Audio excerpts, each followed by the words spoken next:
cars, one of them red, one of them yellow. Both running very, very fast. Mahoney actually looks like he's... Yellow flag, yellow flag.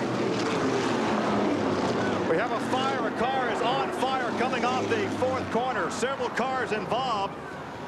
Somebody get in there. Immediately the fire crew there. And that obviously is not just alcohol burning, because alky burns without a flame. The red flag is out. A terrible situation here in the sprint feature at the Winchester Speedway. The red flag is out. You can see the field coming to a stop up there on the high side of turn 4. The ambulance pulls up to block our view. Wally Shear, the flagman, has the red flag out. Boy, oh boy, that was a terrible We're being crash. told that apparently he has climbed out of the car. Obviously, from our vantage point, we cannot see. From our camera's position, we cannot see. We can see the smoke. The ambulance was blocking our view. There's one of the drivers out of the car. I don't know whether that was the driver that was... That's Rocky Hodges. What? There were 3 or 4 cars involved, and of course, there is a look at the 19 car. We can see the cockpit is empty. There is a shot from Robbie Stanley's CarQuest cage cam, trying to recapitulate what has happened. Look at the fire way back up the racetrack. It's burning. Something caught on fire way back up the racetrack, and you can see it's still burning on there. Well, there is the tail of the 19 car of Dave Durnwald. Dave from Ohio is a veteran pavement driver. And there is Tice Carlson's number 73. He was also involved. But that obviously was an oil fire. There may have been some alcohol involved, but because of the flames, it would indicate that there was a lot of oil involved. Here we have 2 more cars. Rocky Hodges. Nichols. Tom Nichols, both up there sideways and run into each other. Yeah, see, they're putting out the fire back up the racetrack now. So I don't know what it was on fire, but it happened way back up the racetrack, and that probably is what caused the crash on farther up there. 3 laps are now complete, and we're in a red flag situation because of the fire. You have to commend the fire crew here. Look what a good job. That fire is out already. A fantastic job by the fire crew. Let's see if we can find out what happens now on the replay. Somebody very loose into the wall up there, and that's Howerton. Got into the fence way up the racetrack. Durnwald. There's Durnwald, the red number 19, and there's where the car burst into flames. Now, on the other side of the car that we didn't see earlier is Tice Carlson. Carlson is still in his car. The flames all around, and you can see him batting the flames. He's trying to get out of the race car. He knows it's on fire. He wants to get out of there. The fire uniforms, the safety suits that these guys have on are good for being inside that race car for quite a while. Dave, let's go down trackside to you.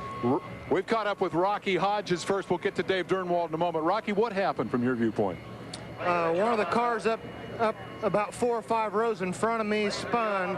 I think it might have been Howerton, I'm not sure, but somebody spun, and most of us had him missed, and somebody clipped him and just got him spinning all over the place, and then I got run into from back, and there was just nowhere to go then. You're okay. Yeah, I'm all right. One quick note here that I think is worth noting, and that is the fire equipment. Fire trucks everywhere. This, of course, in response to what happened with the Wolfgang incident earlier. And Dave Durnwald has managed to climb out of that car. We'll get an update and be back here in just a moment to give you what's happening.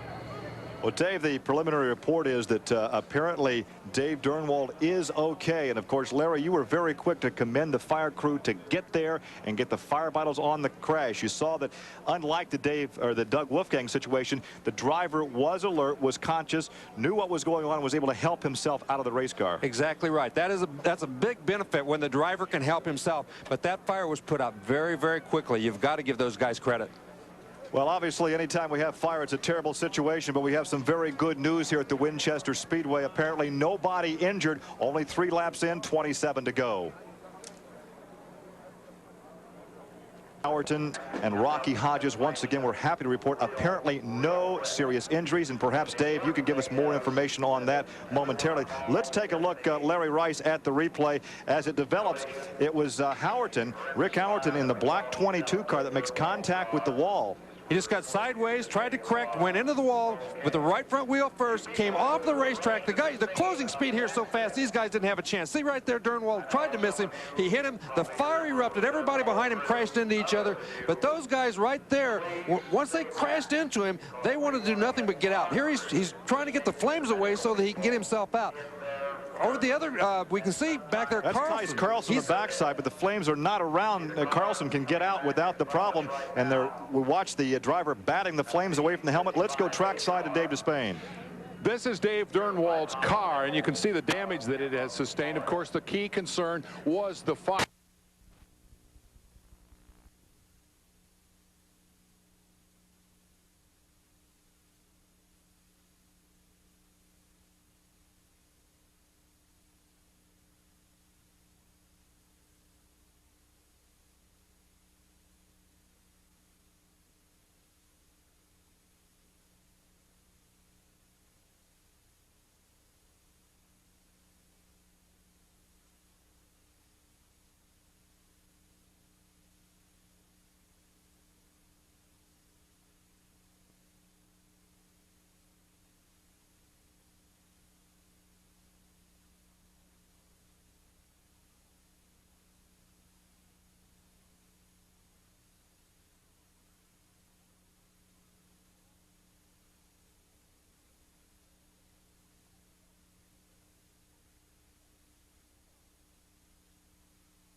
Technology, Larry Rice, has come a long way here at Winchester. It certainly has. I heard a story last winter that was really remarkable. One of the first races they had out here, a driver broke his leg. The only thing they could do was haul him in the back of a pickup truck into Winchester, where they put him on a flatbed train car and hauled him to clear to Muncie, Indiana. He got there about 3 hours later, and he finally got his legs fixed. But I'll tell you, it was a painful ride, I can imagine. And it just goes to point up. We talk about how to make these safer, but boy, where it's come since the early days to where it is now is a long, long way. But no matter what safety equipment we have, it still takes some guys that are willing to run in there and help a fellow competitor out, Dave. Well, yes, indeed. You remember the heroism of Steve Beitler and Mark Kinzer in the Wolfgang episode. Greg Bernetti didn't waste any time coming to the aid of Dave Durnwald. Tell me kind of the story as you saw it of the way this crash unfolded. Well, I saw the two guys coming down after Ricky Harton had gotten into the wall, and they got into him and T-boned them. And then when I saw the car ignite, I went and grabbed my helmet and got a fire bottle and helped them, because, you know, so many people, only so many people can get in there and help them with, you know, without any fire equipment on. And, you know, everybody started running over there, and there was a lot of people helping him out, and I was just glad to help him get out, and I just hope he's okay. I didn't get to talk to him or anything. We are hearing that he is fine. In fact, we saw him in the ambulance getting a little oxygen, but he's okay. Can you give me some description of him trying to get out of the car? How did that whole process work? Well, he was able to get out of the car pretty quick. You know, he started pulling the steering wheel off with a quick release, which helped a lot. And then he got his belts off. He was on fire, though, when he got out, so there was a couple of guys, Kenny Irwin Sr., helping him out, putting out the fire on that was on his suit and everything with all the fuel. But when I saw the fuel tank was on fire and everything, I just got under there and started trying to put it out. And Brian Gerster helped me get a